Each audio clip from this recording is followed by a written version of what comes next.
작심삼일이라는 이야기가 있죠. 아무리 결심을 해도 마음 먹은 것을 마음 먹은 대로 지키는 일이 생각보다 쉬운 일이 아닙니다. 우리의 일상적인 삶도 그렇고요. 그리고 신앙적인 부분들도 마찬가지입니다. 오늘 본문은 그런 말씀과 비슷한 이야기를 하고 있습니다. BC 538년이죠. 바사, 그러니까 페르시아 왕 고레스의 칙령으로 포로 귀환 시대가 열립니다. 그러니까 바벨론에 포로로 잡혀왔던 이스라엘 백성들이 바벨론이 무너지고 메대가 무너지고 이제 페르시아가 세워진 다음에 페르시아 왕 고레스라는 사람이 포로로 살고 있던 이스라엘 백성들, 유다 백성들을 근 70년 만에 다시 가나안 땅으로, 그러니까 본래의 고향으로 돌아갈 수 있도록 칙령을 내려줍니다. 그리고 돌아가는 것뿐만 아니라 돌아가서 이 무너진 성전을 다시 건축할 수 있도록 해 주었습니다. 유다 백성들이 이 70년 동안이나 이 포로로 살아왔으니까요. 얼마나 고대해 왔던 일인지 모릅니다. 그런데 가나안으로 다시 돌아가는 일이, 그리고 가나안으로 돌아가서 성전을 다시 건축하는 일이 생각보다 여간 어려운 일이 아니었습니다. 굉장히 수많은 사람들, 수많은 무리를 이끌고 먼 길을 걸어서 돌아가야 하니까요. 굉장히 고된 걸음입니다. 그리고 가나안을 떠나온 사이 70년이라는 세월이 흘렀으니 그 사이에 그곳에 머물러 살고 있는 사람들과의 갈등도 해결해야 하고요. 그리고 다시 성전을 건축하는 고된 노동을 버텨야 하기도 합니다. 어땠을까요? 실제로 이 유다 백성들은 생각지 못했던 어려움들을 이기지 못했습니다. 여러 가지 방해들도 있었지만 BC 538년 포로 귀환, 다시 가나안으로 돌아가서 새롭게 시작된 성전 건축은 얼마 가지 않아서 중단되어 버립니다. 이 부분을 에스라 사장은 이렇게 묘사합니다. 이로부터 그 땅 백성이 유다 백성의 손을 약하게 했다라고 이야기합니다. 그러니까 유다 백성의 손을 약하게 하여 건축을 방해했다. 이 많은 사람들의 방해도 물론 있었지만 이 성전 건축이 중단된 근본적인 이유는 바로 유다 백성의 손이 약해졌기 때문이다라고 이야기하는 겁니다. 유다인들에게 손이라고 하는 것은요, 능력이나 힘 혹은 세력을 의미합니다. 그러니까 손이 약해졌다라고 이야기하는 것은 능력이 약해졌거나 힘이 약해졌거나 그 세력 혹은 기세, 의지가 꺾였다라는 말을 하는 겁니다. 그러니까 열심히 성전을 건축을 하다가 많은 사람들이 방해하니까 어려움이 찾아오니까 의지가 꺾여 버렸다라는 겁니다. 그렇게 중단된 성전 건축은요, BC 520년 6월에 다시, 그러니까 한 20년 정도 지나서 다시 재개가 되는데, 그 즈음에 하나님의 말씀이 오늘 스가랴에게 임했습니다. 스가랴 1장 1절과 2절 말씀 우리 함께 읽겠습니다. 다리오 왕 제2년 8째 달에 여호와의 말씀이 임하니라. 이르시되 여호와가 너희의 조상들에게 심히 진노하였느니라. 하나님의 말씀이 선지자 스가랴에게 임했습니다. 그런데 가장 먼저 말씀하시는 게 뭐냐면 바로 하나님의 진노입니다. 여호와가 너희의 조상들에게 심히 진노하셨다라는 겁니다. 그런데 하나님께서 진노하신 이유가 무엇이냐면 오늘 본문 4절 말씀인데요. 함께 읽겠습니다. 너희 조상들을 본받지 말라. 옛적 선지자들이 그들에게 외쳐 이르되 만군의 여호와께서 이같이 말씀하시기를 너희가 악한 길 악한 행위를 떠나서 돌아오라 하셨다 하나 그들이 듣지 아니하고 내게 귀를 기울이지 아니하였느니라. 여호와의 말씀이니라. 너희의 조상들이라고 하는 것은요, 포로 귀환 시대를 살아가던 유다 백성들의 조상들을 이야기합니다. 그러니까 바벨론으로 포로로 잡혀오기 이전 남유다가 멸망하던 시대를 살아가던 조상들을 이야기합니다. 이 남유다가 망하던 시절에요, 유다 백성들은 하나님 부르심에도 불구하고 그 죄악을 돌이키지 않았습니다. 악한 길을 따라갔고요, 악한 행위들도 많았습니다. 그런 것들도 문제지만 하나님 진노하신 진짜 이유는 하나님께서 말씀하셨음에도 불구하고 돌이키지 않았다라는 것에 있습니다. 많은 사람들이 죄를 지으며 살아가죠. 죄로부터 자유로울 수가 없는 모든 사람들은 죄인입니다. 예수 그리스도의 십자가 은혜로 구원을 받았지만, 의롭다 칭함을 받았지만, 그럼에도 우리는 여전히 날마다 무너지는 죄인입니다. 유다 백성들도 마찬가지죠. 죄인이었습니다. 다른 모든 사람들이 하나님을 믿음에도 불구하고, 하나님의 백성임에도 불구하고 죄를 지으며 살아가는 것과 마찬가지로 유다 백성들도 죄인이었습니다. 그것도 문제지만 진짜 문제는 하나님 말씀에도 스스로의 죄를 돌이키지 않았다라는 것에 있습니다. 하나님 말씀에도 악한 길, 악한 행위를 돌이키지 않았다, 회개하지 않았다라는 것에 있습니다. 그래서 오늘 그 죄에 빠져 살았던 유다 백성들의 후손이죠. 오늘 말씀은 스가랴의 말씀을 듣는 사람들은 그 시절 유다 백성의 후손들입니다. 그들에게 이야기하는 거죠. 너희의 조상들과 같이 살지 말라.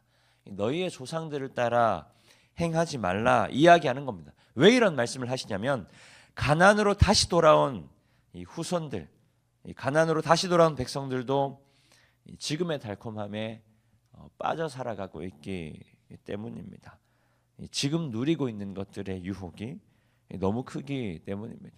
하나님의 말씀을 쫓아서 페르시아 바사를 떠나 다시 고대하던 땅 가나안으로 돌아왔습니다. 하나님께서 그들에게 말씀하신 것은 다시 성전을 건축하는 겁니다. 다시 무너진 신앙을 회복하는 거예요. 다시 무너진 예배를 회복하는 겁니다. 그런데 여러 가지 방해들로 고대하던 것들에 대한 의지가 꺾여버린 겁니다. 손이 약해진 거죠. 많은 사람들의 방해를 핑계로 그들의 연약한 신앙은 성전을 건축하는 것을 포기해버리는 겁니다. 그들의 연약해진 신앙은 예배를 회복하는 것을 포기해버리는 겁니다. 그들의 연약한 신앙은 다시 자신의 신앙을 돌이키는 것을 포기해버리는 겁니다. 지금 현재에 타협하며 살아가고 있는 거죠. 왜냐하면 그게 너무 달콤하기 때문입니다. 아예 한 번도 경험해보지 못했다면 그러지 않았을 수도 있겠지만, 한 70년 정도 불편한 제사도 없고요, 여러 가지 삶의 편함들을 누리며 살아가다 보니까 우리가 예전에 그렇게 불편하게 제사했던 것들이 진짜 필요한 건가, 지금도 그냥 이렇게 예배하며 조금 편하게 세상과 타협하며 살아가는 것 나쁘지 않은 것 아닌가. 우리가 하나님을 안 섬기는 것도 아닌데, 우리가 하나님을 안 믿는 것도 아닌데, 세상과 적당히 타협하며 살아가는 것 정도는 괜찮은 것 아닌가. 마치 요즘 시대의 그리스도인들이 돈과 하나님을 함께 섬기는 것처럼, 세상과 하나님을 함께 섬기는 것처럼, 남부럽지 않은 직장과 하나님을 함께 섬기는 것처럼, 남부럽지 않은 소유와 하나님을 함께 섬기는 것처럼, 남부럽지 않은 사람들의 인정과 하나님을 함께 섬기는 것처럼, 세상 가운데 충실하게 살아가는 나 자신과 하나님을 함께 섬기는 것처럼. 사실 요즘은요, 예수 믿는 사람들과 예수 믿지 않는 사람을 분간하기가 어려운 시대라고 이야기하죠. 믿지 않는 사람들이 봤을 때, 우리가 교회 안에 살아갈 때 말고요, 교회 밖에서 살아갈 때 믿지 않는 사람들이 봤을 때, 이 사람이 예수 믿는 사람인가? 예수 믿지 않는 사람인가를 분간하기 힘든 시대라 이야기합니다. 제가 생각하기에 최소한의 이야기이지만, 밖에서 밥 먹을 때 기도하는 것도 부끄러워하는 사람들이 많다라고 이야기하더라고요. 그만큼 예수 믿는 사람과 예수 믿지 않는 사람의 차이를 발견하는 것이 굉장히 어려운 시대라고 이야기합니다.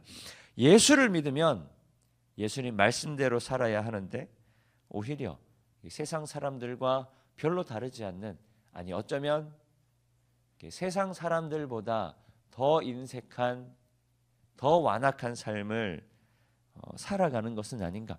세상 사람들보다 더 세상 가치들을 바라보며 살아가는 것은 아닌가. 그렇게 적응해 버리는 거죠. 하나님과 세상을 함께 섬기는 겁니다. 하나님과 돈을 함께 섬기는 겁니다. 하나님과 부동산을 함께 섬기는 겁니다. 하나님과 세상 사람들의 이야기를 함께 섬기는 겁니다. 편하니까요. 달콤하기도 하니까요. 그렇게 우리가 과거로부터 조금씩 우려해왔던 세상의 가치들을 조금씩 혹은 충분히 즐기며 살아가는 겁니다. 세상에 적응하며 살아가는 것이 문제가 아니라 그 속에서 하나님을 잃어버리는 것이 문제입니다. 하나님을 잃어버리는 것도 문제지만 하나님 말씀 앞에 다시 돌이키지 않는 것도 문제입니다. 그래서 오늘 말씀은 오늘을 살아가는 그리스도인들, 우리를 향한 말씀입니다. 본문 3절 말씀 함께 읽습니다. 그러므로 너는 그들에게 말하기를 만군의 여호와께서 이처럼 이르시되 너희는 내게로 돌아오라. 만군의 여호와의 말이니라. 그리하면 내가 너희에게로 돌아가리라.